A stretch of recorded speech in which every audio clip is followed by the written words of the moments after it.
অর্জুন যুদ্ধ করতে ভয় পেয়েছিল, আমরা দায়িত্ব নিতে ভয় পাই। সময় বদলেছে, কুরুক্ষেত্র বদলায়নি। কুরুক্ষেত্র, অর্জুন, কৃষ্ণ, গীতা এগুলো শুধুমাত্র কোনো ধর্মগ্রন্থ বা পৌরাণিক কাহিনী নয়, বা মহাভারতও শুধুমাত্র কোনো যুদ্ধগাথা নয়। এগুলো আমাদের অন্তরের নিত্যদিনের সংগ্রামের রূপক। যেমন কুরুক্ষেত্র আমাদের কঠিন সময়ের সিদ্ধান্ত নেওয়ার জায়গা।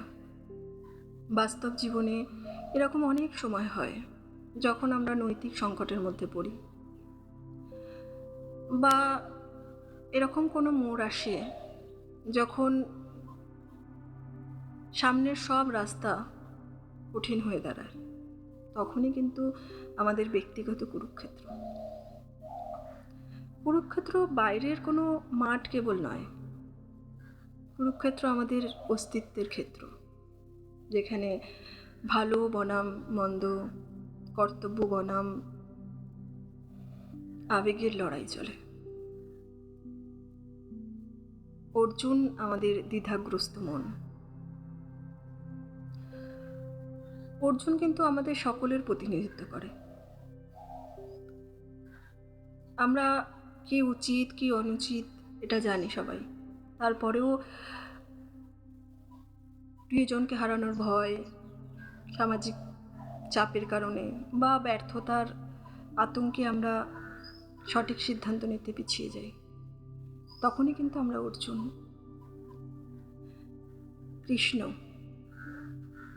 কৃষ্ণ হলেন আমাদের অন্তরের বোধ। কৃষ্ণ বাইরের কোনো ব্যক্তিবিশেষ নন, কৃষ্ণ আমাদের বিবেক, আমাদের অন্তরের গভীর সচেতনতা বা হায়ার কনসিয়াসনেস। আমাদের মন যখন মোহ আচ্ছন্ন হয়ে পড়ে বা আবেগতাড়িত হয়, তখন আমাদের অন্তরের বোধ বা জ্ঞানে কিন্তু আমাদের পথ দেখায়। তিনি কৃষ্ণ। আমরা কখনো শুনি, কখনো তার কথা শুনি না। গীতা হলো সেই বোধের কণ্ঠ। আমরা সকলেই জানি শ্রীকৃষ্ণের মুখনিসৃত বাণী শ্রীমদ্ ভগবদ গীতা, আর আমাদের সকলের গীতা আমাদের অন্তরের, আমাদের বোধের কণ্ঠ। যখন দ্বন্দ্ব আর বোধের মধ্যে কথোপকথন শুরু হয়, তখনই জন্ম নেয় গীতা। আমরা যখন কোনো সংকটের মধ্যে পড়ি, তখন আমাদের যে সঠিক দিক নির্দেশনা করে তিনিই গীতা। গীতা মূলত আমাদের শেখায়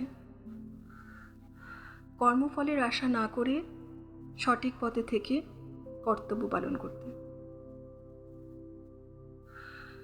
তাই তো যখন ভগবান শ্রীকৃষ্ণর কাছে অর্জুন এসে বলেছিলেন, মাধব, আমি যুদ্ধ করতে পারবো না, তার কারণ তার স্বজন হারানোর ভয়, তার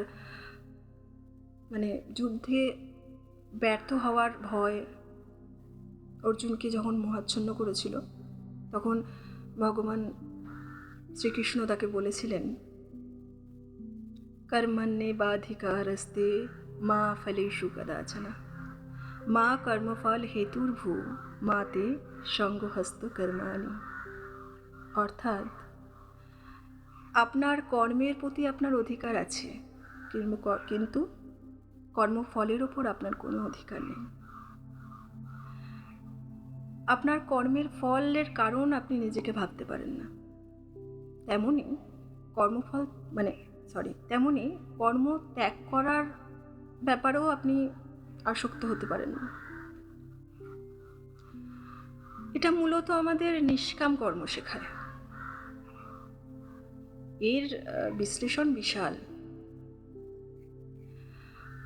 আজ শুধু এটুকুই মনে রাখি, কর্মফলের চিন্তায় আমরা পক্ষাঘাতগ্রস্ত হয়ে পড়ি। কোনো কাজ করার আগেই হেরে যাই। গীতা শুধুমাত্র আমাদের যুদ্ধ করা শেখায় না, মানে যুদ্ধ করার কথা বলে না। গীতা আমাদের শুধুমাত্র যুদ্ধ করার কথা বলে না, গীতা আমাদের ভয়কে অতিক্রম করার কথা বলে। কৃষ্ণ বাইরে কোথাও নেই, কৃষ্ণ আমাদের অন্তরে আছে। তিনি তখনই কথা বলেন যখন আমরা ভয়কে স্বীকার করি। ঘোড়ার কুরুক্ষেত্রে যুদ্ধের যে ঘোড়া ছিল, সেই যুদ্ধের যে 5টা মানে রথের যে 5টা ঘোড়া, সেই ঘোড়া কিন্তু আমাদের ইন্দ্রিয়কে নির্দেশ করে। ঘোড়ার যদি মানে রথের যদি সারথি কৃষ্ণ হয়, তাহলে আমাদের বোধ এবং অর্জুন হচ্ছে আমাদের দ্বিধাগ্রস্ত মন, আর আমাদের যে ইন্দ্রিয় সেটা হচ্ছে আমাদের মানে যে রথের যে 5টা ঘোড়া আছে। তো এই ইন্দ্রিয়ের লাগাম যখন আমরা আমাদের বোধের হাতে দিয়ে দেবো, তখন জীবন যুদ্ধটা হয়তো এতটাও ভয়ঙ্কর নয়, তাই নাকি? আপনার জীবনের কুরুক্ষেত্র কি? কমেন্ট করে অবশ্যই জানাবেন। নমস্কার, আমি অর্পিতা।